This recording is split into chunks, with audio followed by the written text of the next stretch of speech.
And today, well, there's been more than 300,000 rotis being cooked by volunteers over 3 days, and that's for the thousands of British Muslims who are in Hampshire this weekend for a very special festival.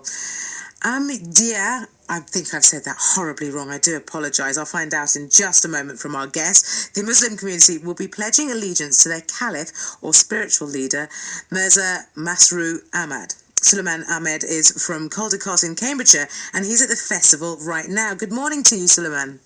Good morning. How do you say the Muslim community's name? You were just spot on. It was perfect. It's Ahmadiyya. Ahmadiyya.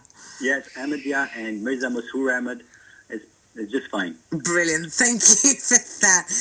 Suleman, we talk about caliph, we're talking about a spiritual leader. How does your faith differ from Shia and Sunni Muslims? Well, you've actually already answered the question, because you mentioned about spiritual leadership. And this is what caliphate is about. It has nothing to do with regards to any type of political leadership. So with regards to us believing in the Ahmadiyya Muslim Caliphate, it's basically a prophecy that was fulfilled by the Holy Prophet Muhammad ﷺ, that a time will come where Muslims will be in disarray, and that God will send a prophet under the fold of Islam to reform Muslims and the whole world in order to bring peace and harmony in the world. So that's the basic message is that of peace. That's good to know, because you understand from my perspective, from the listener's perspective, that we hear the word caliphate and currently we associate that with the Islamic State. How does the calls to pledge allegiance to your caliph differ? You talk about peace and what else? Absolutely. So, see, as you said, it's a spiritual successorship. And so the concept of caliphate is inherently linked to spirituality, and spirituality has no boundaries. So therefore, the key of spirituality is to bring back into people's hearts the love and worship of God. That is the first and foremost thing. And the second thing is to love and service God's creatures. And so this is how you can this is the yardstick that you can use in judging any other type of so-called caliphate. If we are not fulfilling our dues towards our creatures, then we are not Muslims, or we're not abiding by the Islamic teachings. That's one thing. The other thing is we are not developing any moral or spiritual qualities, for that matter. What happens at the festival? Is it all about prayer and teaching? Well, there's prayers, of course. There's speeches. There's poems. There are lots of exhibitions. For example, one of the exhibitions is Humanity First. It's a charity that provides help in destitute areas all over the world, including the UK.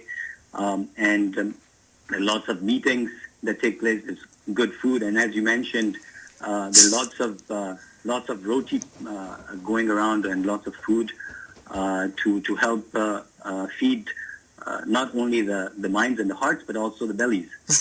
Hey, bellies must be full. They must be. Absolutely. So does your attendance to this festival help strengthen your faith as a believer? Absolutely, absolutely. The whole idea is to bring people in a spirit of brotherliness and sisterliness, in order to promote the true teachings of Islam. And they're Muslims, they're Christians. Actually, just it was on Friday that I met 3 Christian brothers from Malta, and they had come to see how things happen in our community.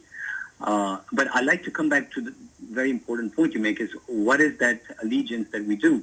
And the main difference between us and any other so-called caliphate is that we give precedence to faith over any worldly matters. That is one of the points we make.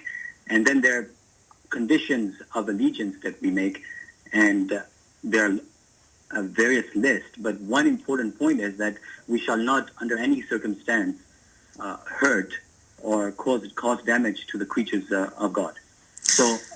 it is a very important point that you're asking. That type of allegiance is an allegiance of obedience towards a religious and spiritual leadership, and it has a very strong connotance with abiding by within the law, within the confines of the law, being obedient, and not only just obedient but faithful to one's country as well. And this is something that is misunderstood many times with regards to what Muslims should stand for. I'm going to ask you one more question before we wrap this up. And thank you for taking your time, because I know you're in a hotel in Hampshire at the moment. But I need to stress the fact that you are not an imam. You are just an ordinary Muslim who's attending you're an ordinary Muslim attending a festival. This week, the terror alert has been raised from substantial to severe. How does that make you, as a Muslim man living in the UK, practicing your faith with your heart, how does that make you feel? Well, I think, we're not a political group, so as a Muslim myself, I am affected by the fact that there is danger. We ourselves have been persecuted and being targeted from terrorist groups. So this is not something new. People within the Ahmadiyya Muslim community die on a daily basis because of their faith. And these are mostly from attacks from terrorist groups. And it is unfortunate that they happen to be Muslims. And they actually defame the name of Islam. But yes, this is definitely an issue. And whatever the government does, their best... they know best what is best for their country. But at this time, sorry to interrupt, but at this time, do you feel at moments like this that racism towards the Muslim community perhaps increases? Well, we don't feel it. We actually promote the brotherliness and sisterliness I've been mentioning. And just yesterday, there was a speech from Member of Parliament Justin Greening. And she's the MP for Putney and Roehampton, and she was speaking very kindly and very lovingly with regards to our gathering and the Ahmadiyya Muslim community. So it depends how you relate to that. We have always lived in peace and harmony within the country we live in, and this is what we promote. So it is a difficult situation when it comes to if you feel that you correspond to the beliefs or to the so-called principles of those terrorist groups.